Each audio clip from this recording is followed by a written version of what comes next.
For years you've been the dependable one. The one who never says no. The one who sacrifices your own needs just to make others happy. You've smiled when you wanted to cry. You've agreed when every bone in your body screamed to disagree. You've given your time, energy, and heart, only to be left drained, overlooked, and sometimes even disrespected. This audiobook isn't here to tell you to be cruel, selfish, or arrogant. No, it's here to help you break free from the trap of chronic niceness. The kind that makes you invisible. The kind that turns your kindness into weakness in the eyes of others. The kind that convinces you that love and respect can only be earned by overgiving.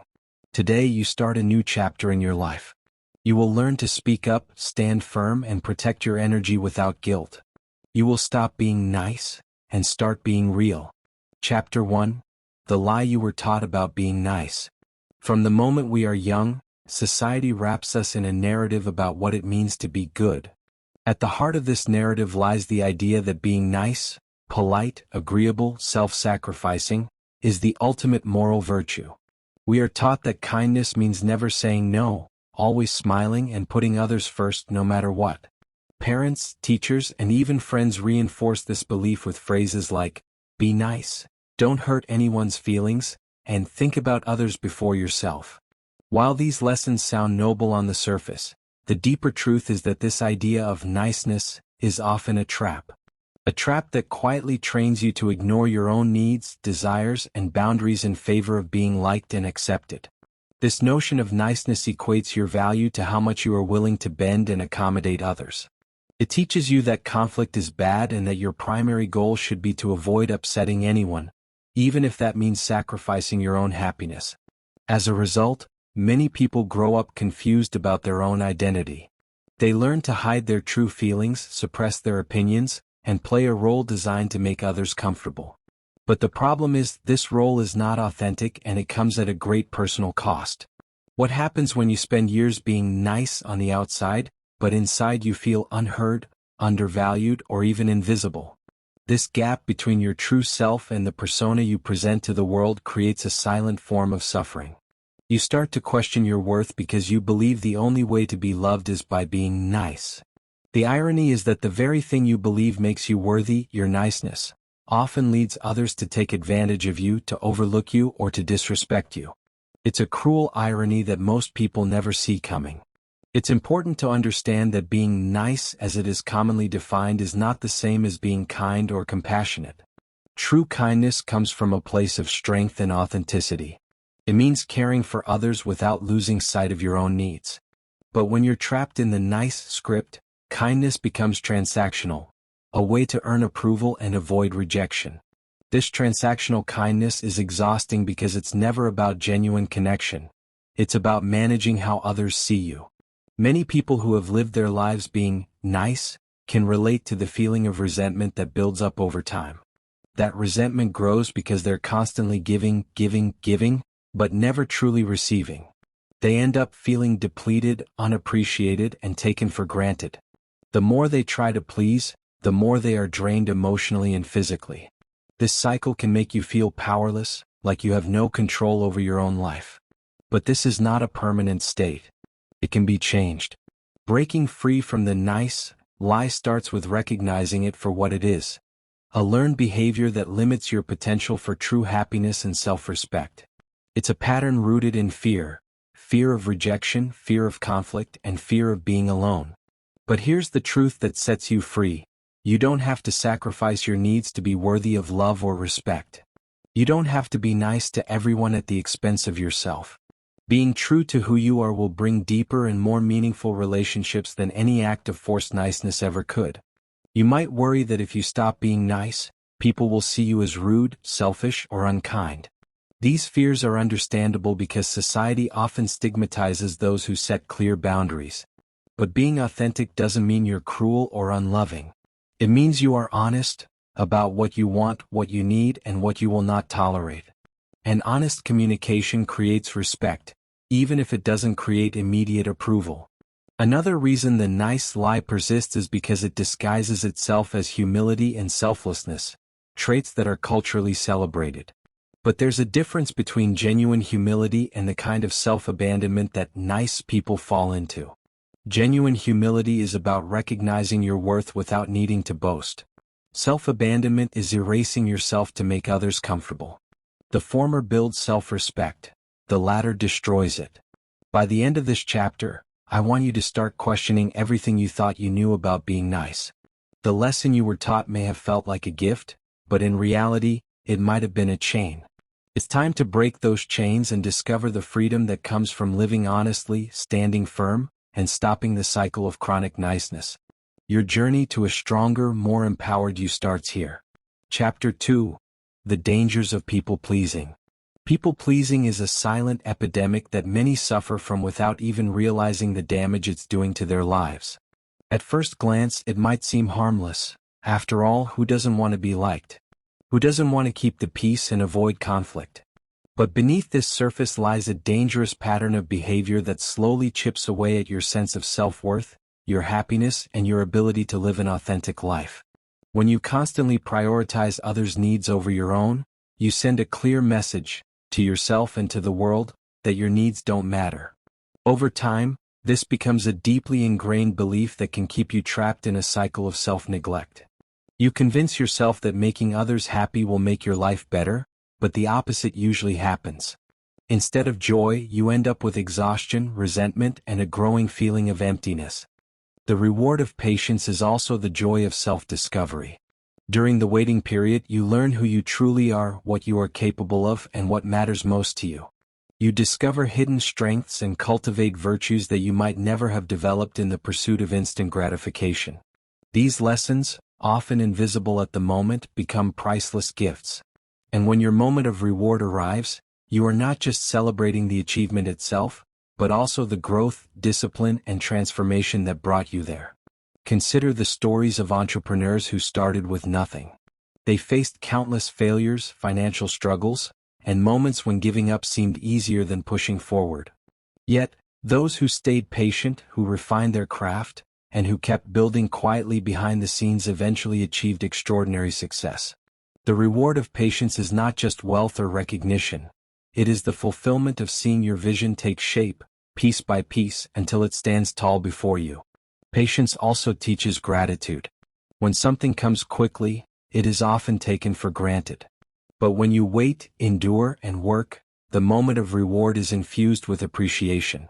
You understand the effort behind every step, the sacrifices, the discipline, and the faith required to reach that point. Gratitude transforms achievement into a lasting source of joy, because you do not simply possess success. You understand and honor the journey that made it possible. The reward of patience is cumulative. Small consistent actions, repeated over months and years, compound into monumental outcomes. The farmer who waters his crops daily does not see instant growth, yet when harvest season arrives he reaps far more than he ever imagined. Life works the same way. Your consistent, patient efforts may feel invisible now, but they are quietly preparing the soil for a future abundant beyond measure. Patience also builds humility. When you wait for your moment, you learn that the world does not owe you immediate results. You learn to respect the process, to embrace the journey, and to value effort over entitlement. This humility not only strengthens your character but also prepares you to receive the reward with grace. Those who hurry often miss the depth of the experience. Those who wait learn that the journey itself is as significant as the destination. Sometimes, the reward of patience arrives in unexpected ways. You may be waiting for one outcome, only to discover that life had something far greater in store. Patience keeps you open, adaptable, and receptive. It allows the universe to orchestrate circumstances, people, and opportunities in perfect alignment. In this way, patience is not passive. It is an active engagement with life, trusting that the best possible outcome will come when the timing is right. Finally, the greatest reward of patience is inner peace. When you trust the timing of your life, you release anxiety, fear, and the constant pressure to rush. You find joy in the present, confidence in your growth, and assurance in your journey. You understand that life is not a race, but a carefully woven story where every chapter matters. And when the reward arrives, whether it is success, love, recognition, or fulfillment, it is not just a fleeting moment. It is a lasting testament to your endurance, your faith, and your ability to wait. Patience is a powerful investment. It asks little in return but offers everything. The reward is not just in the result, but in the transformation it creates within you. By choosing patience, you align yourself with life's natural rhythm, you honor your growth, and you prepare to receive the extraordinary. Remember, good things take time, and the longer you wait with purpose, the sweeter your reward will be. Chapter 10: Living a Life of Peaceful Persistence. Patience is not a one-time choice, it is a lifestyle. It is the quiet strength that whispers to you in moments of frustration, "Not yet, but soon." Living a life of peaceful persistence means trusting the timing of your journey, even when the world seems impatient. It is understanding that the seeds you plant today may not bloom tomorrow, but with care they will grow into a magnificent garden over time. Every step you take, no matter how small, is part of a grand design that only reveals itself when you are ready. To live patiently is to embrace the natural rhythm of life. Life has seasons. Some are filled with rapid growth and progress, while others feel slow, stagnant, or even barren. The key is not to resist these slow seasons but to lean into them. These moments are opportunities to strengthen your roots, to prepare for the next stage of your growth. Just as the earth takes time to nurture a seed into a strong tree, your dreams require the same nurturing patience. Peaceful persistence also requires resilience. Challenges, setbacks, and failures are inevitable, but they are not reasons to give up. They are the testing grounds of your patience. Each struggle shapes your character, builds your endurance, and teaches you lessons that instant success could never provide. By embracing difficulties rather than fleeing from them, you develop a quiet confidence, the kind that does not waver when results are delayed. One of the most profound aspects of peaceful persistence is the ability to focus on the process rather than the outcome. When you measure your worth by results alone, impatience creeps in. But when you find joy in the small daily actions, in the consistent effort and dedication, you align yourself with the natural flow of life. This alignment brings a sense of fulfillment, even before your dreams fully materialize. Living patiently also means silencing the noise of comparison. In today's world, it's easy to see the apparent success of others and feel rushed or inadequate. But remember, what you see is only the surface, often years of unseen effort compressed into a moment of recognition. Your path is unique and your timing is perfect for you. Comparing yourself to others only steals your peace. Patience restores it. True persistence is rooted in self-discipline. It is the commitment to continue working, learning, and improving even when motivation fades. It is waking up each day and taking the next step, even when you cannot yet see the finish line. This disciplined consistency transforms small, almost invisible actions into powerful results over time. The patient person understands that effort compounded over time is unstoppable.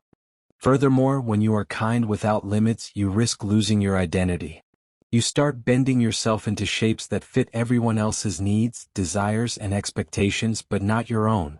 Your sense of self gets diluted because you're always trying to please, not express your true feelings. Boundaries help preserve your identity by allowing you to say what you feel, want, and believe. This authentic kindness, kind with boundaries, builds deeper, more meaningful relationships.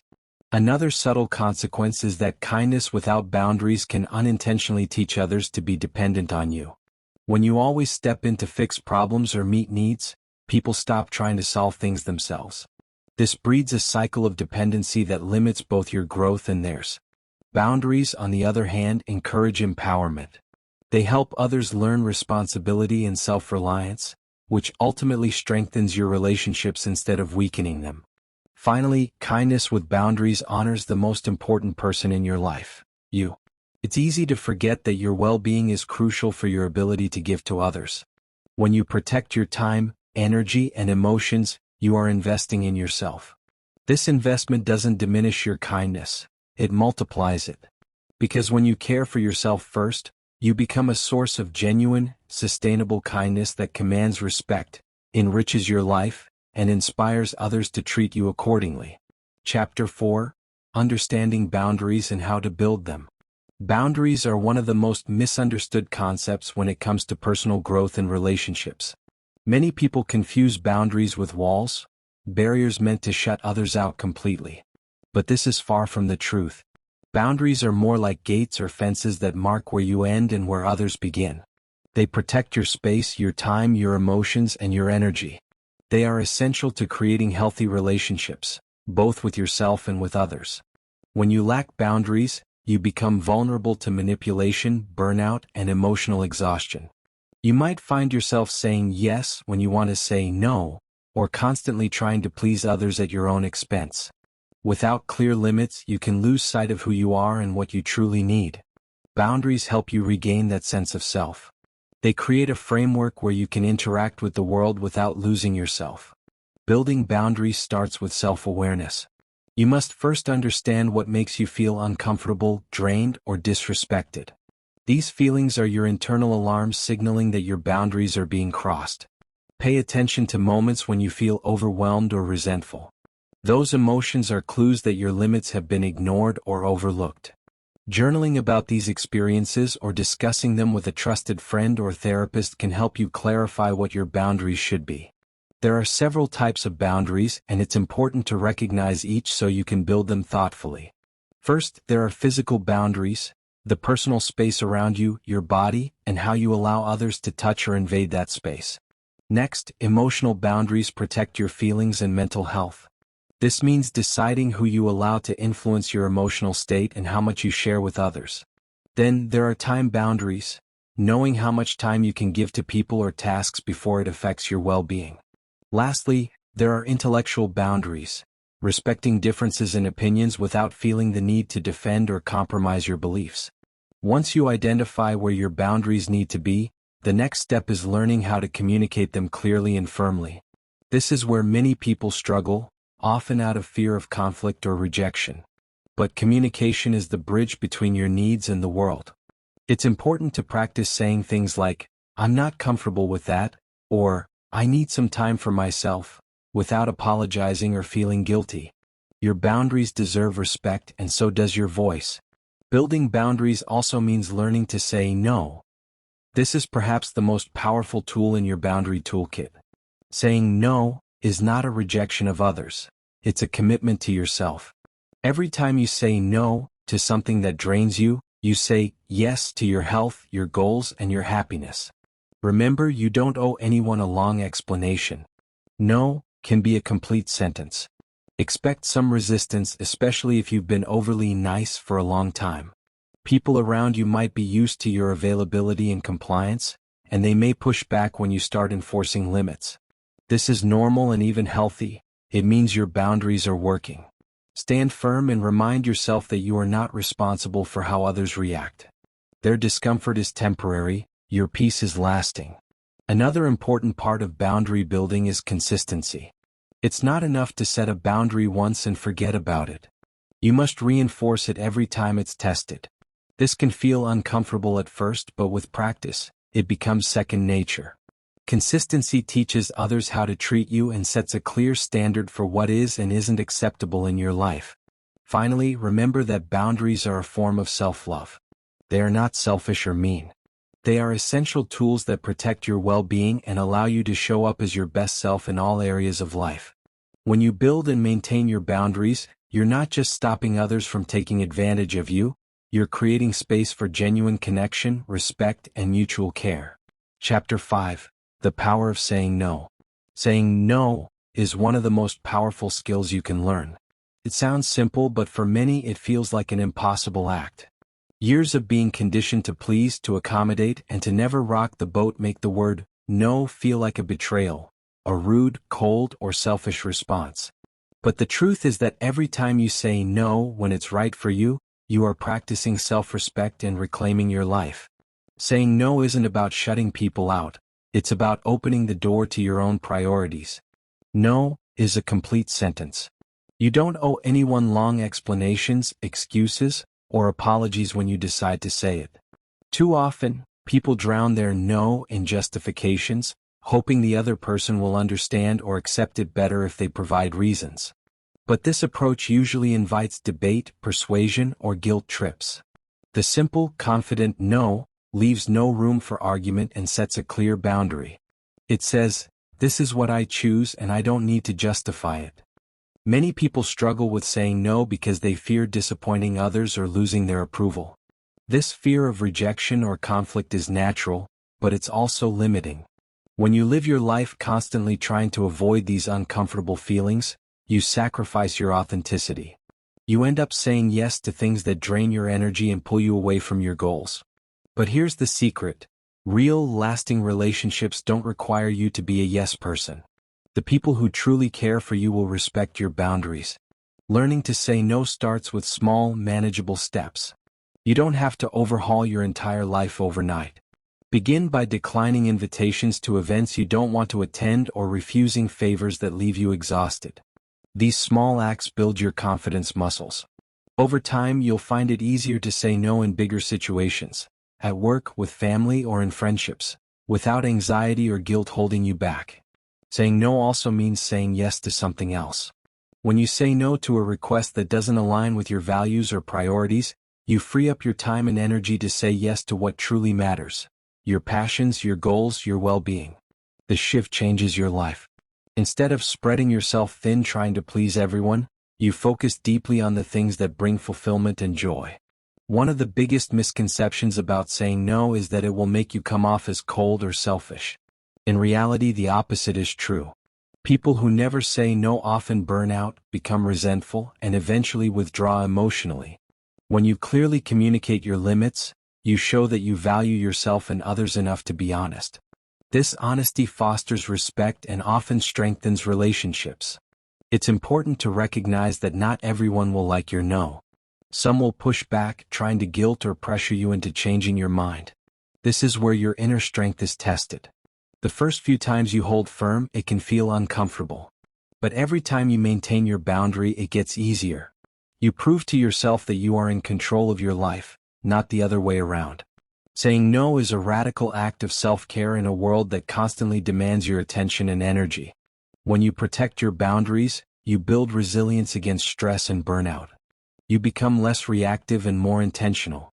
You start living by design rather than default, and this freedom brings peace of mind like nothing else. In the end, mastering the power of no transforms your relationships, your work, and your inner world. It rewires your brain to prioritize your well-being and your dreams. So the next time you feel that uncomfortable pressure to say yes when you want to say no, remember, your no is not rejection, it's redirection. It's you saying, I matter too. Chapter 6, Dealing with Guilt and Pushback. When you begin to set boundaries and stop being nice in the people-pleasing sense, you will inevitably face something uncomfortable: guilt. Guilt is a powerful emotion, designed by your mind to keep you in line with old habits and expectations. It tells you you're being selfish, or you're hurting others, even when that's far from the truth. This feeling is your mind's way of resisting change, but understanding guilt is the first step toward overcoming it. Guilt often stems from years of conditioning, where you were taught that putting yourself first is wrong or that saying no will make others unhappy. You might feel that by protecting your time or energy, you are letting people down or breaking unspoken rules of kindness. But here's a crucial truth. When you give in to guilt and sacrifice yourself, you teach others that your needs don't matter, and that's not kindness, that's self-neglect. When you set boundaries, some people will resist. They have grown accustomed to your availability, your willingness to always say yes, and your silent endurance. Their pushback is often a reflection of their own discomfort and unmet expectations, not a reflection of your worth or your actions. Remember, you cannot control how others respond, but you can control how firmly you stand for yourself. It is common to experience subtle or even direct criticism from those who benefited from your chronic niceness. They might accuse you of being selfish, uncaring, or even mean. This is an emotional manipulation tactic that preys on your desire to be liked and accepted.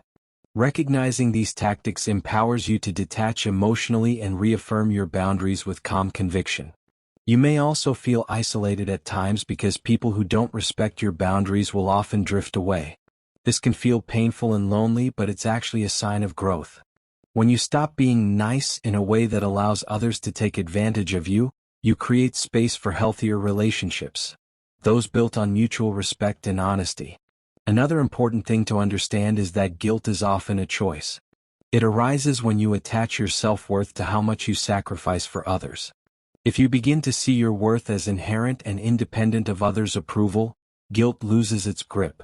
This shift in mindset takes practice but is essential for lasting change. To combat guilt, remind yourself daily, saying no is saying yes to myself. This affirmation roots you in self-respect and reinforces that your needs deserve priority. The more you repeat it, the more natural it becomes to honor your boundaries without guilt or second-guessing. Pushback and guilt are not signs that you are doing something wrong, they are signs that you are growing and healing. Every time you stand your ground, you rewire your brain to believe in your worth and develop resilience against manipulation and emotional pressure. Finally, keep in mind that those who truly care about you will respect your boundaries. They will understand that your kindness does not mean endless availability, but rather genuine generosity that flows when you are whole and honored. Those who criticize or guilt-trip you are often reflecting their own fears and insecurities, not your value. Stand firm and you will attract the relationships and respect you deserve. Chapter 7: How to Speak Up Without Fear. Speaking up can feel like standing alone on a battlefield. Your heart pounds, your throat tightens, and doubts flood your mind. What if they don't like what I say? What if I mess up? What if I lose them? These fears are natural, but they don't have to control you. Speaking up without fear is a skill, one you can learn, practice, and master. The first step is understanding that your voice matters. Your opinions, feelings, and boundaries deserve to be heard just as much as anyone else's. One of the biggest obstacles to speaking up is the fear of conflict. We're conditioned to avoid disagreement because it's uncomfortable. But avoiding conflict at all costs often leads to resentment, miscommunication, and even bigger problems down the road. Real growth, real connection, comes when you can express your truth respectfully, even if it's hard. Conflict is not the enemy, silence and suppression are. To speak up with confidence, you must first prepare your mind. This means practicing self-awareness. Notice when fear arises and question its validity. Ask yourself, is this fear protecting me or holding me back? More often than not, fear is a habit, not a fact. By recognizing it as a habit, you take away its power over you. Affirm to yourself daily, my voice matters. I deserve to be heard. Another powerful tool is clarity. When you know exactly what you want to say, it becomes easier to say it. Before entering a conversation where you need to speak up, take a moment to collect your thoughts. Write down your key points if you need to. This preparation grounds you and prevents rambling or getting lost in emotions. Clear, concise language is respected and harder to dismiss. Practice makes perfect. Start small. Maybe it's saying no to a minor request or expressing your preference in a casual setting. Every time you assert yourself in small ways, you build confidence for bigger moments. Over time, the act of speaking up becomes less intimidating, more natural. Celebrate these small wins, they are the foundation of fearless communication. It's important to balance firmness with respect. Speaking up doesn't mean bulldozing over others. It means holding your ground while honoring the other person's perspective. Use I statements like I feel or I need instead of accusatory you statements. This reduces defensiveness and opens the door for honest dialogue. For example, say, I feel overwhelmed when plans change last minute, rather than you never respect my time. Body language speaks volumes even before you say a word. Maintain eye contact, keep your posture open and relaxed, and speak at a steady pace. Nervous habits like fidgeting or avoiding eye contact can undermine your message and fuel your fear. When your body shows confidence, your mind begins to believe it too, creating a positive feedback loop. Remember, you don't owe anyone an explanation or justification when setting boundaries or expressing your needs. A simple "no, I can't do that" is complete and valid. Avoid over-explaining or apologizing excessively, as it weakens your stance and invites pushback. Standing firm with calmness commands respect far more than a lengthy excuse. Expect some resistance. Not everyone will be happy to hear your truth, especially if they benefited from your silence before. Some may try to guilt or manipulate you back into nice behavior. This is where your courage is tested. Hold steady. Remind yourself that standing up for yourself is a form of self-love, not selfishness. The discomfort of conflict is temporary. The damage of silence is lasting. Finally, forgive yourself when you stumble. Speaking up without fear is a journey, not a switch you flip overnight. You might say something awkward, freeze, or retreat. That's normal. Learn from every experience and keep going. Each time you rise, your voice grows stronger. Soon, fear won't disappear, but it will lose its grip, and you'll speak your truth with power, grace, and peace. Chapter 8. The difference between being nice and being kind. Many people believe that being nice and being kind are the same thing. On the surface, they can look alike. Both involve being pleasant, polite, and helpful. But when you look deeper, you'll see a critical difference. Niceness is often about appearance, about keeping the peace and avoiding conflict at all costs. Kindness, on the other hand, comes from a place of truth and integrity. You can fake niceness, but you cannot fake kindness. Being nice is driven by the desire to be liked. It's about making sure everyone feels comfortable, even if it means you feel uncomfortable. A nice person might agree with something they disagree with just to avoid an argument. They might say yes when they desperately want to say no. Niceness seeks approval above all else. It is outward focused. What will they think of me if I refuse? Kindness is different. Kindness is about doing what's right, not just what looks good. A kind person will tell you the truth even if it risks making you upset, because they value honesty over false harmony. They will respect your feelings, but they won't compromise their own values just to please you. Kindness doesn't always look sweet and gentle in the moment, but it has integrity at its core. Here's an example. Imagine your friend asks if you like the outfit they're wearing, but you genuinely think it doesn't suit them. The nice response would be to smile and say, "Yes, it looks great," even though you don't believe it. The kind response might be, "I think you've worn things that suit you better, but if you love it, that's what matters." Niceness avoids discomfort. Kindness respects the truth while still caring for the other person's dignity. Niceness is fueled by fear. Fear of rejection. Fear of conflict. Fear of being disliked. It's a survival strategy many of us learn early in life, because we think that if we just keep everyone happy, we'll be safe and accepted. But in reality, niceness can make us invisible. People may like us, but they won't truly know us because we're always hiding our real thoughts and feelings. Kindness is fueled by strength. It takes courage to set boundaries, to speak honestly, to risk upsetting someone by telling them the truth. A kind person is willing to be temporarily misunderstood if it means being authentic. They understand that in the long run, respect matters more than temporary approval. They know that a friendship built on honesty will last longer than one built on polite lies. Niceness can be manipulative even if we don't mean it to be. When we're nice just to keep others happy, we're actually trying to control how they see us. We want them to see us as good, agreeable, and easy to be around, even if it means betraying ourselves in the process. Kindness, on the other hand, releases that control. It focuses on what's right, not on how we appear. One of the biggest problems with being overly nice is that it can lead to resentment. You keep saying yes, keep staying quiet, keep swallowing your feelings, until one day you can't anymore. That bottled-up frustration explodes, and suddenly you're not just not nice anymore, you're angry, bitter, and exhausted. Kindness prevents that because it doesn't require you to sacrifice your truth for the sake of peace. Being nice is easy in the short term, but it costs you in the long run. It wins you quick approval, but at the expense of self-respect.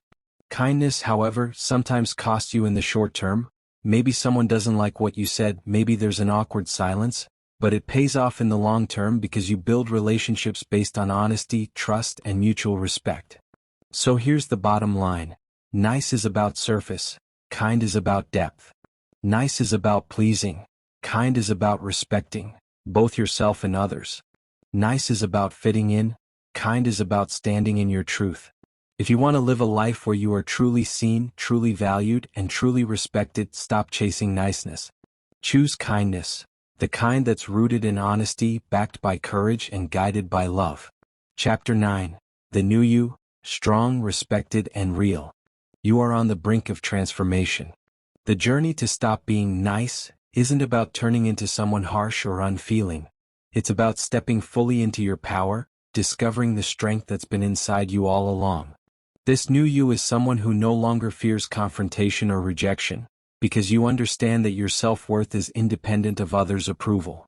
The new you walks with confidence, knowing that respecting yourself is the foundation of every healthy relationship. Imagine waking up each day feeling a quiet certainty in your heart. You no longer spend time worrying about whether you've pleased everyone around you. Instead, you focus on your own goals, dreams, and values. You honor your time like the precious resource it is, refusing to let it be stolen by endless obligations or people who don't appreciate your presence. This newfound respect for yourself radiates outwards. It's visible to everyone you meet. People will notice the change. Some will be inspired by your authenticity. Others may be uncomfortable with the new boundaries you set. But here's the truth. When you stop being nice to everyone and start being real to yourself, you become magnetic. People who once took you for granted will suddenly see you in a new light, as someone strong, decisive, and worthy of respect. And the best part?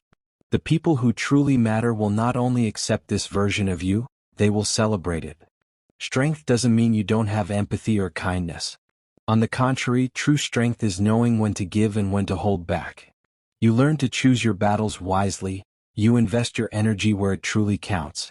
This discernment frees you from the exhausting cycle of constant pleasing, allowing you to cultivate deeper and more meaningful connections with others. Your relationships become more balanced because you are no longer giving from a place of fear or obligation, but from genuine desire. Being respected is not about demanding it aggressively or forcing others to behave a certain way. Respect is earned through consistency, integrity, and the way you treat yourself. When you treat yourself with kindness and set clear boundaries, others learn to follow your lead. They begin to mirror your behavior.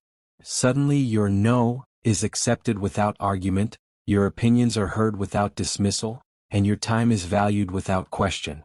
Respect becomes a natural byproduct of your self-respect. The real power of this new you is authenticity. You no longer wear masks or bend your personality to fit in. You show up as your true self, flaws and all. This authenticity is liberating because it means you're no longer living in fear of judgment.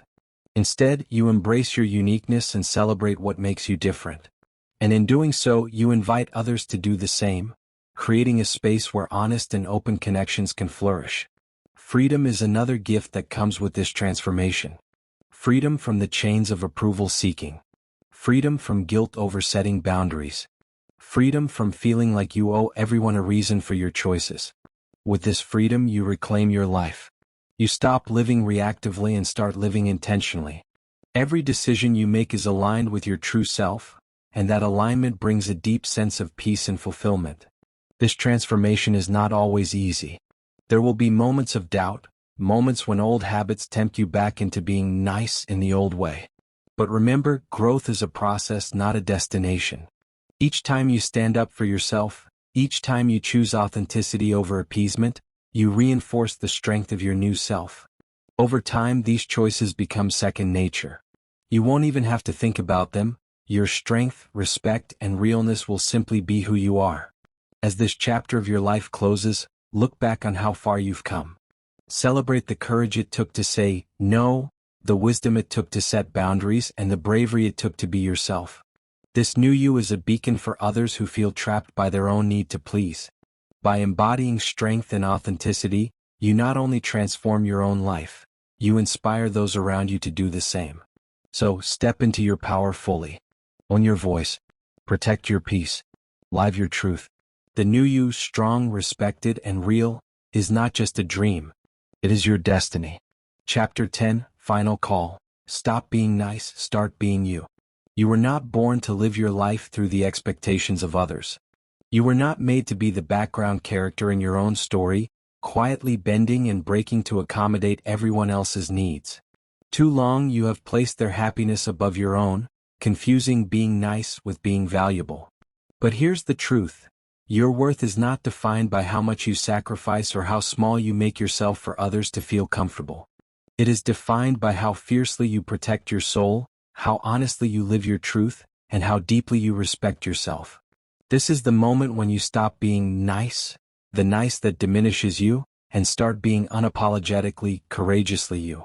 For years, you have been playing a role scripted by others, wearing a mask that hides your true feelings and desires. You've smiled when you wanted to scream, said yes when your heart whispered no, and swallowed your pain just to keep the peace. But living behind this mask comes with a heavy price: exhaustion, resentment, and a gnawing sense of invisibility. Now it's time to take that mask off. It's time to let the world see your authentic self, even if it makes some people uncomfortable. Because real peace and happiness don't come from pleasing others. They come from honoring yourself. The act of stopping being nice isn't about becoming rude or harsh. It's about setting boundaries and having the courage to say what you really mean. It's about valuing your time, your energy, and your feelings enough to protect them fiercely. When you start living this way, you will find that your relationships change. Some will grow stronger because they are based on mutual respect. Others will fade away because they were only meant to survive while you were bending over backward. And that's okay. You deserve relationships that honor you for who you truly are. Guilt will try to sneak in, whispering lies that you're selfish or unkind. You may worry that by standing up for yourself, you're hurting others. But here's the paradox. You cannot genuinely help or love others if you are constantly depleting yourself. When you are clear about your needs and limits, you show others how to treat you. You teach them respect. And you model self-love in its purest form.